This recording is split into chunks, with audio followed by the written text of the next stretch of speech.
Welcome back to another TNS unboxing. We're coming off a big Eagles W, and what better way to celebrate than open up a few $100,000 worth of watches. Sorry about the background noise. Got some customers in the store with a loud voice. Not gonna stop us. Patek. This is a cool watch. I've never had this specific version before.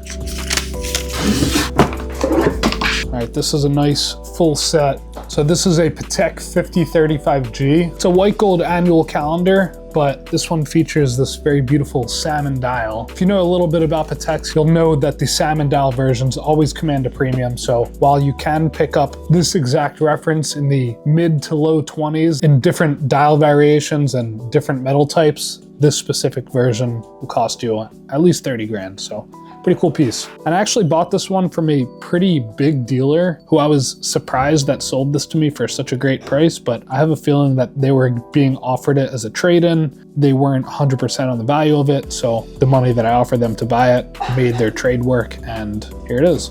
All right, here's a crazy one. The retail price of this watch is over $150,000.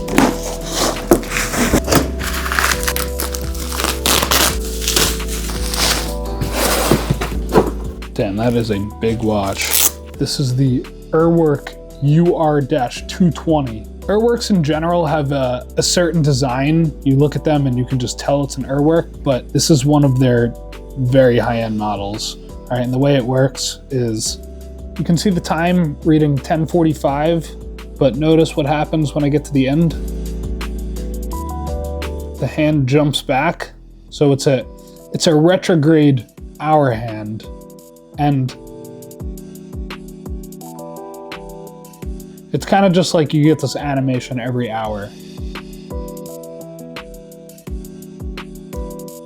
So you do often see with Urwerks what they call satellite time. Typically all three of these hour indicators have their own hand at points, so you kind of just have to watch until the next hour starts, and then you shift your attention to the hour hand that's in use. But with this one, they really draw your attention to the correct hand by adding in that retrograde feature. And the predecessor to this watch was the UR-210, which we've never had a similar feature. With this UR-220, the newer version of that, they switched it from an automatic to a manual wind movement, and they made the case thinner. I wore this green Moser Streamliner during the Eagles game.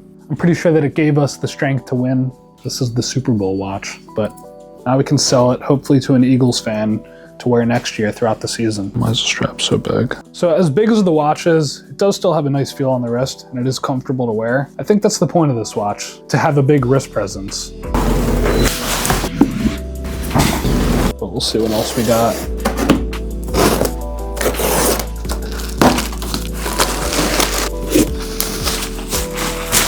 Sat on this watch for 2 years. Finally found someone to buy it. He bought it about 6 months ago. Of course, the watch breaks while he's wearing it. It is being sent back to us for warranty work. I had already sold the watch for like a $1,000 loss. Now I'm gonna have to put some more money into servicing it for him, but unfortunately, that's just how it goes sometimes. Hublot Big Bang Red Magic. All right, it's kind of cool. They use this red-tinted sapphire crystal on top to the look of the watch. Whatever happened, the Hublot brand in general it's kind of just taken a hit in the public's eye. So every time I buy a Hublot, no matter how cheap I'm buying it, it just sits for forever, and I feel like I keep lowering the price, beating the market by huge margins, and it's still not selling. So yeah, I'm probably gonna slow down on buying these Hublots, but this was just a little reminder. But yeah, the issue with the watch, the customer says that when he starts the chrono, the minute counter is not working. So hopefully it's an easy repair for Paul. We're gonna pass it off to him and see what he can do. Mr. Paul. Hey. We sold this beautiful Hublot after sitting in our inventory for approximately 2 years. Mm-hmm. Oh wow, 2 years, that's fast. Yeah, it was very fast. Very fast for a Hublot. He's a watchmaker and a comedian. And we sold the watch for a big loss. Apparently the minute counter on the chronograph is broken, so it's back for warranty work. To add salt to our wounds. It's a Unico? Yeah, no, it's not a Unico. Ah, okay. It's just a Big Bang. It's 7750 Valjoux, okay, all right. When you run the chronograph, the minute hand is not moving forward. It's getting stuck. But I'm gonna fix it. Yeah. All right, we'll bring it back. Is it urgent? No, it's not urgent. If you guys are interested in seeing Paul repair that watch, we'll drop a link on where you can see that clip. But for now, let's continue with the unboxing. We got Chef Ariel in the background, microwaving her lunch. All right, not sure what this is.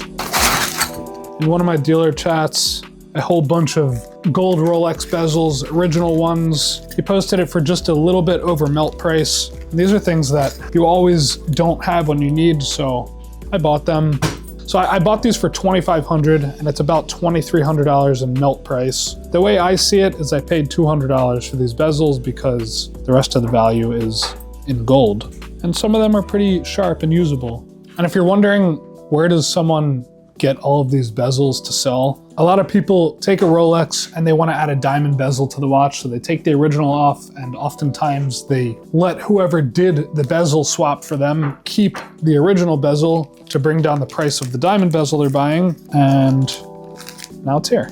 I'll basically use these for when we get a watch with a diamond bezel on it and we want to convert it back to factory, or if we get a watch with a very over-polished bezel, we can take a sharper one and put it on the watch to make it appear nicer.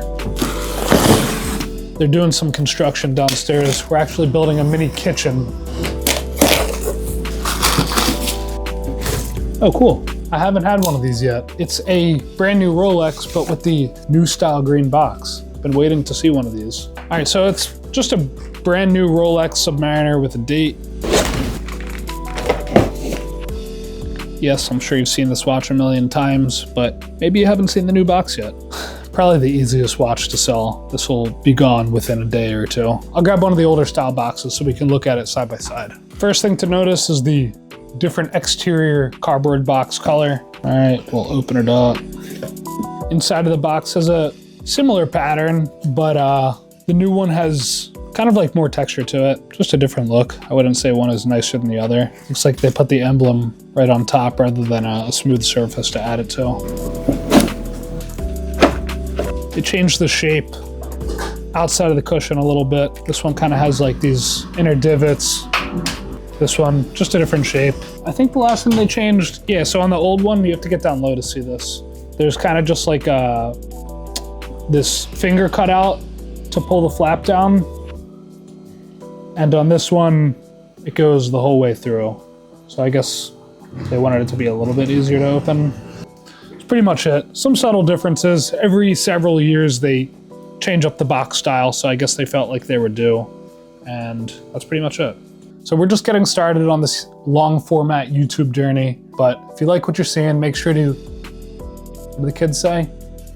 Like, what else? Like, comment, and subscribe. Like, comment, and subscribe, and hit the bell for notifications so that you can see our next drops.